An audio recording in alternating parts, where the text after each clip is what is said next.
Number 1. To give a small amount of background, I'm an 19-year-old female, 4'11" and 125 pounds. Not exactly the most intimidating girl out there.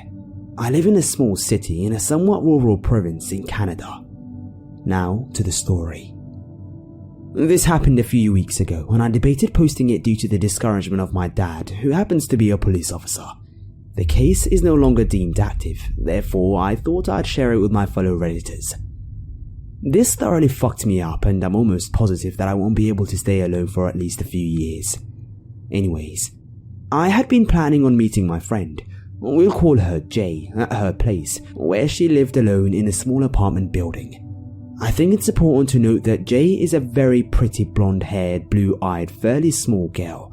I had told her that I would swing by after my exam at our local university and expected to be done around 8 PM. Anyways, I ended up finishing up early and headed to the apartment. I texted Jay and let her know, to which she responded that she was at her boyfriend's and would be home late and I could let myself in with my key, best friend privileges. After arriving, I swept the floor, watched some TV, and had a glass of wine or 3. Note, Jay's apartment is closest to the outside door, and these doors are paper fucking thin, so you could hear whenever someone entered the building. This also makes it pretty secluded within the building. About 30 minutes later, I heard Jay's voice and a man greeting her at the door.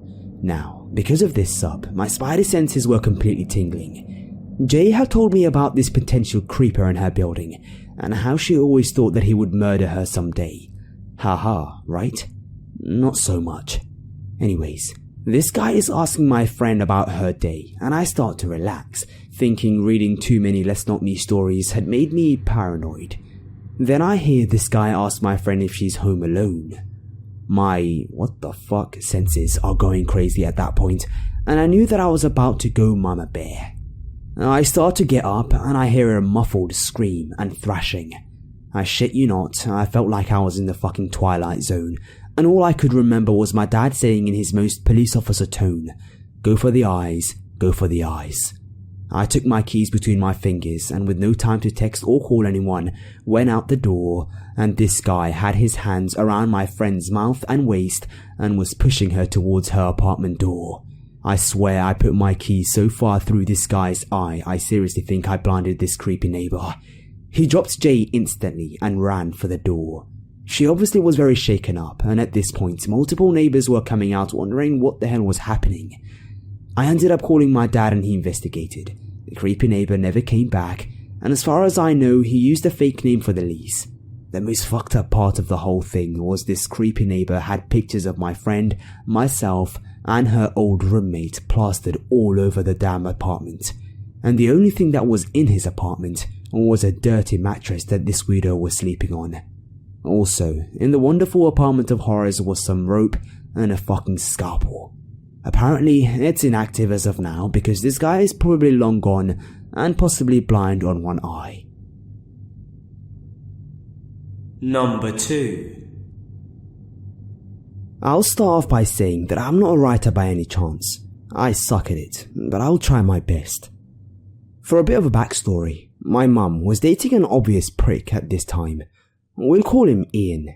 Because of Ian and the crazy fights that they'd gone into, we couldn't lock up my house at all. He had kicked in both the front and the back door to the house and they never fixed them. My mother and Ian were at the bar all day, every day. I tell you this now so that you'd know why the house wasn't locked up and where my parents were when this happened. This incident occurred when I was around 12 years old and my little brother was around 10. I was a really small girl at this age and my brother was sick all the time, so he was very, very tiny and frail. My mother and Ian were at the bar as usual. When you opened my front door, you'd be straight into the living room and you could see the back door. There was a hallway to the right that led back into the bedrooms, and that is where my brother and I were. We were in his bedroom with the door closed, playing something on a PlayStation. It was around midnight or 1 AM, and we were playing, having a good time, when I heard a noise. My brother didn't hear it and I didn't want to creep him out. I told him that I wanted to get a drink and told him to stay in the room and I would bring something for him. To get to my kitchen, you would have to walk down the hallway in front of the back and front door, because it was behind the living room. I kept hearing strange noises, so before I left my brother's room, I told him to get into the closet and work on our fort so that it would be ready when I was done getting our drinks and a snack. I had a terrible feeling, a sense of dread. I could tell something wasn't right, and this was a way to get my brother to hide without scaring him. He was frightened easily and had really bad asthma attacks, and at this time we had no inhaler or his breathing treatment machine for him. I knew if he started having an asthma attack on top of being scared, it wouldn't be pretty. Anyway, I left the back room and decided to see what was going on. I started sneaking up the hallway as slowly and quietly as I could. I was terrified. I could feel that something was wrong. Before I made it to the end of the hallway, I hear a man. It sounded like he was growling. It was a deep, terrifying noise.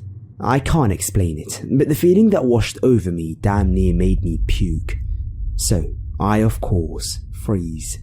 I have no one in this town. I don't know anyone, and my dad is living in a different state.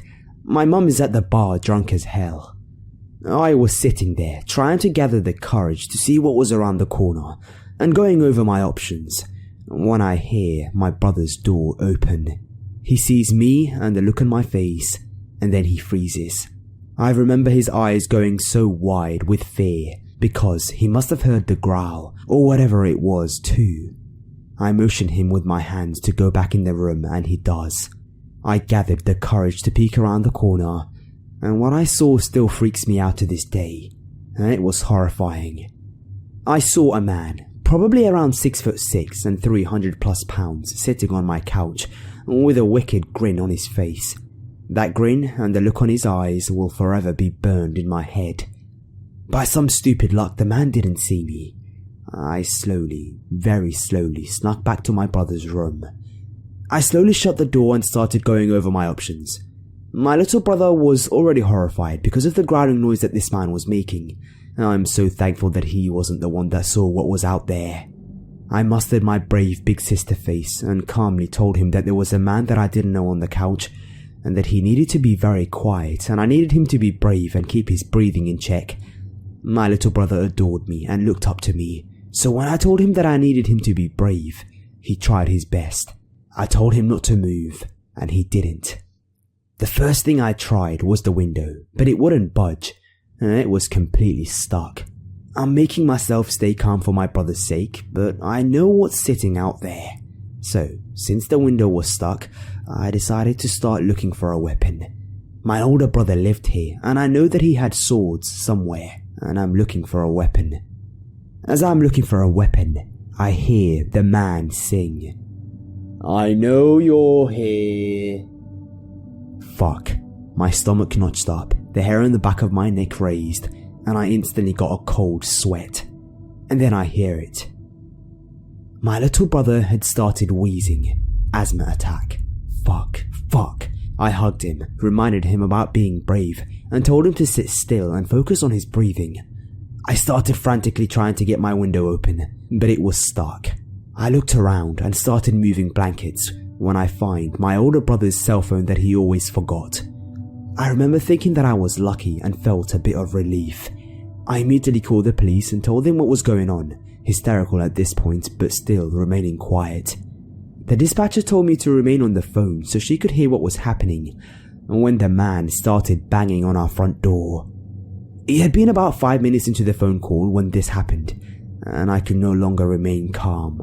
I fucking lost it. I started screaming. Blood-curdling screaming. The kind of screaming that would send chills down your spine if you heard it. I forgot to mention that our bedroom had the only working lock, so the door was locked and he was trying to get in and banging on the door. His banging got louder and louder. He was screaming to let him in when it completely went silent. Then he did the creepiest, most terrifying thing imaginable. He started fucking laughing. "You know I could just bust this door down in about 2 seconds, right, little girl?" Now he's lightly knocking on the door and asking for me to open it. his demeanor completely changed. I then heard a scraping noise at the door. What I imagined in my 12-year-old head was that he was scraping the door with his long fingernails or something, but that wasn't the case, as you'll find out later. Then I heard the police start screaming at him to get on the ground, put his hands up, etc, etc. I heard him putting up a fight, followed by more yelling and eventually silence. After a few minutes there was a knock on my door, but at this point I was too terrified to open it. So, being in my hysterical state, I started screaming, "No, no, please," over and over again, sobbing and shaking. I couldn't stay brave for my little brother anymore. I was on the floor holding him this whole time, convinced that we were both going to die. Eventually I calmed myself a bit, and this time there was a female officer at the door, so I opened it. There were about 5 cops standing in the hallway listening to me being hysterical. I refused to let go of my brother at this point, and we both ran to this female officer and just collapsed, sobbing hysterically. We had been terrorized. It turns out that this guy was completely wasted and high on drugs. My parents were called, and they were both investigated for leaving us alone like that and for the doors being the way they were. My mum is a different person now, doesn't drink, and is now married to a cop. She completely changed. I remember asking her about it later on, and she told me something that I didn't know. The man had a huge knife, and that's what he was using to scrape that door, making that scrapey metally noise. And he also had some rope, tape, and a tarp. I still don't know how he didn't get to us, or why he didn't just bust the door down to get to us. It would have taken one half-assed kick for him to kick the door down. It was super thin. Number 3. In high school, I had to write a paper which summarized my life story, starting from birth. I reflected on my earliest memories, and when I remembered this, I had to sit down. My heart pounded as I realized what had actually happened, and what my 4-year-old self couldn't understand. When I was a kid, my family often vacationed with their friends' families, and we'd all live together in a giant beach house or a cabin for a week. This must have been one of the first of those vacations. I wanted to hang out with the rest of the kids, but since they were all at least 1 year older than me, they thought I was uncool. I followed my sister around the house, but since she didn't want to play with me, I mostly just eavesdropped on everybody's conversations. One day, all the kids happened to be in one room. No adults, plenty of toys, hella fun. Off to the side was this tiny door, the tiniest I had ever seen, which led to a dark, empty room. I remember we were absolutely fascinated by that tiny door, and the older kids would make up stories about it. Jennifer was the eldest, and in my memories she was a teenager, but that might have been skewed since I thought everyone in the double digits was super mature. She even knew how to use her mum's cell phone. All the kids were playing, having fun, enjoying their childhood. Then Jennifer got a call. She had to ask us to be quiet several times, and she sounded really serious. I thought this request was silly and a little annoying, since I really wanted to play. The call ended. Jennifer told us, "My dad is coming back here soon." Jennifer's dad had driven away for a few hours, but now was driving back. Someone asked questions about where he went and what he was doing. I think she said something about drinking. At some point Jennifer addressed all of us and said something along the lines of, "My dad looks at kids and takes them on drives. You all have to be really careful when he comes back." I couldn't grasp anything else she said. Then she talked to a little girl and a boy. "I noticed he was looking at you two a lot, so you both have to be really careful. I think he wants to take both of you on a drive, but don't go with him if he asks you to." Their conversation went on for a while, and I felt jealous that they spoke to Jennifer more than I did and that her dad was looking at them instead of me. Why wasn't I special, I thought. I grew bored of listening to them and went back to playing. A car pulled up and Jennifer told us to go in the tiny door room. We brought some toys along. I was psyched to go through the tiny door, but it ended up being a dark, empty room without any fairies or hobbits, and after a while, we left. As far as I know, nothing bad happened on that trip. I grew up with the 2 kids Jennifer talked to, and they seemed pretty well adjusted, but Jennifer and her family never vacationed with us again. I told my family this story, and they thought it was an imaginary memory that my 4-year-old brain had concocted. My parents are positive that there weren't any weird, creepy or alcoholic dads there, just their good friends. My sister didn't remember any of it. I can't rationalize how or why I would have imagined it.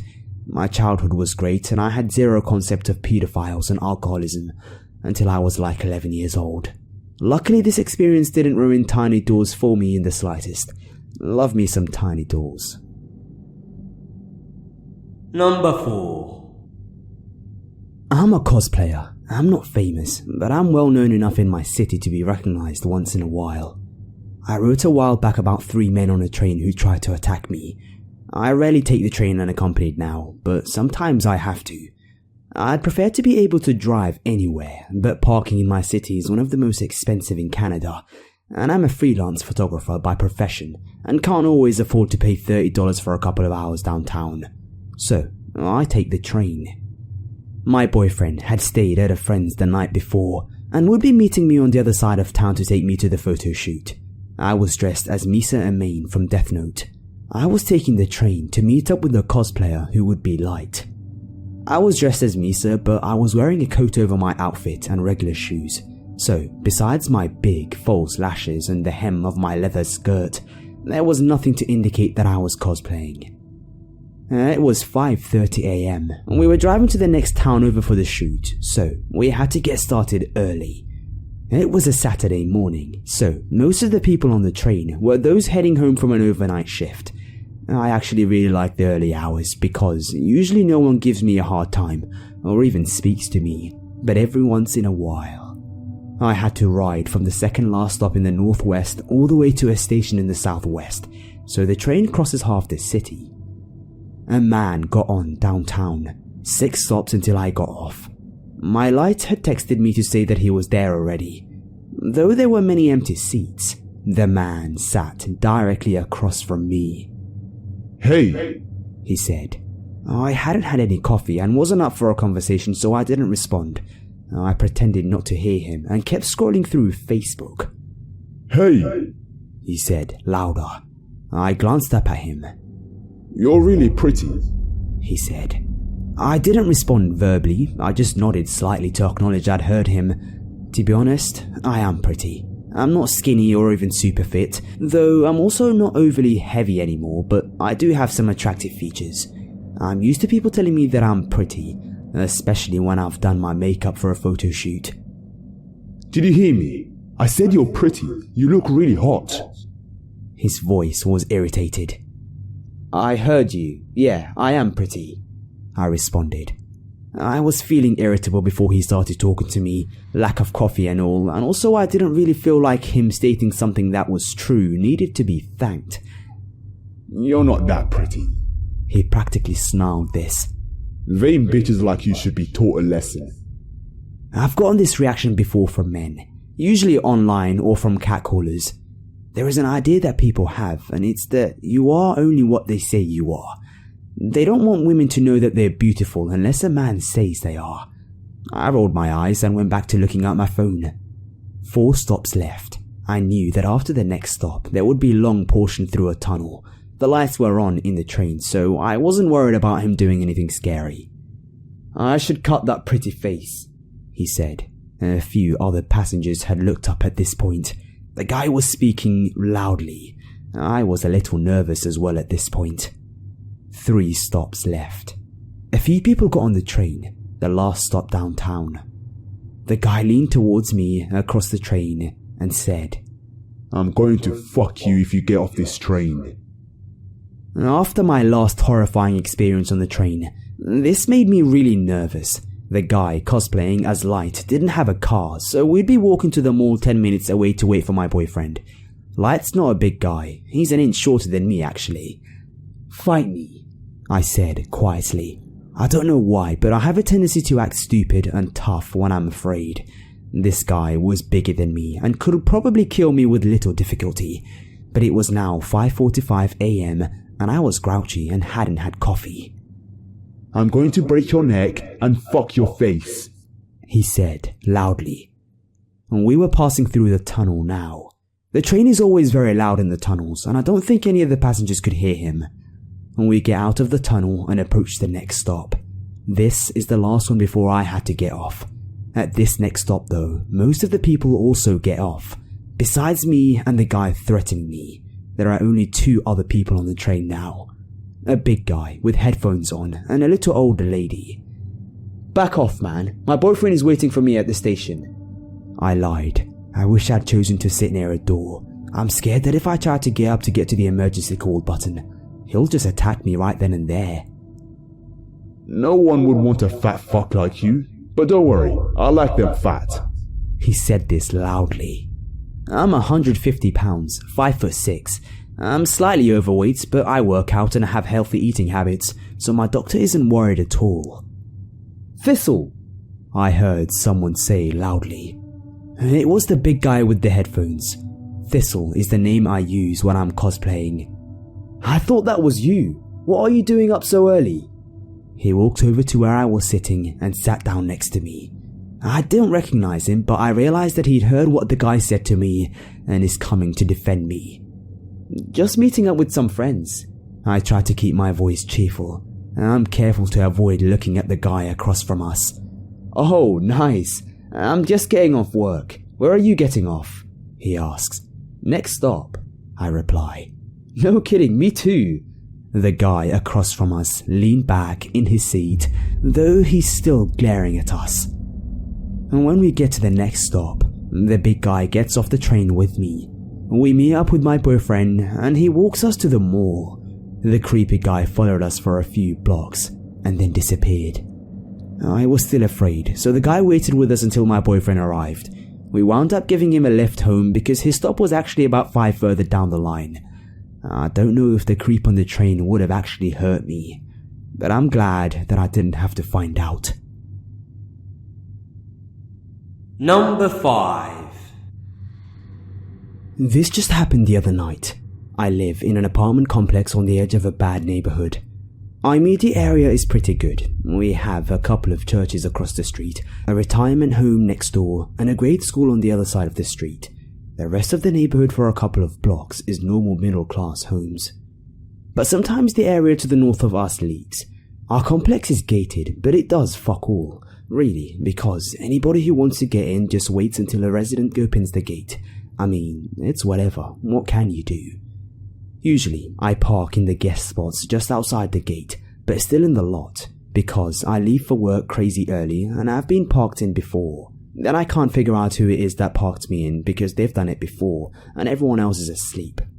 So, I'm parking my car, get out, reach in my pocket to hit the opener, and I'm walking through the gate, when, out of nowhere, this silver SUV with dealer plates comes screaming into the gate, blasting gangster rap, hitting me by about 6 inches, maybe even less. I'm pissed and stunned and yell out, "Bro, you almost hit me! Look where you're going!" He turns the music down and opens the window, then says, "What you say?" And I repeat myself. He's a Hispanic guy, probably in his early 20s, well-dressed, good-looking. He looks at me, completely calm and conversational, just as if he was saying, "Excuse me, can you tell me where the 7-Eleven is?" But instead says, "I don't care, don't you understand that? Your life is nothing to me. If you got a man up there, I'll slap the shit out of him as well right now in front of you. Believe that." His eyes look completely dead, just calm and cold. That's what scared me the most, not what he said. He parks his car in the lot, music still blasting. It sits there for about 10 minutes when I hear the neighbor downstairs yelling at him to turn it down. The guy then comes out of the apartment he was in, gets into his car, K-turns in the parking lot, and smashes his new ride into my neighbor's car, then peels out of the parking lot. The police come and talk to everyone. The apartment he visited is a couple, their child and a roommate, and her baby. The visitor is the father of the roommate's baby. The couple knew of him, but not who he was. The man answered the door, and this dude just pushed his way in, made threats at his ex in the same calm manner, then came out, rammed the neighbor's car, and left, all without breaking a sweat or raising his voice. The roommate explains that she was with him for about a year, and he was the nicest guy ever. She got pregnant, he disappeared, and when she took him to court for child support, she found out that he has 11 other children by 10 different women, and counting. Hey guys, it's the Grim Reader here. Well, it's been long since I did that, but if you made it this far over the video, thank you very much.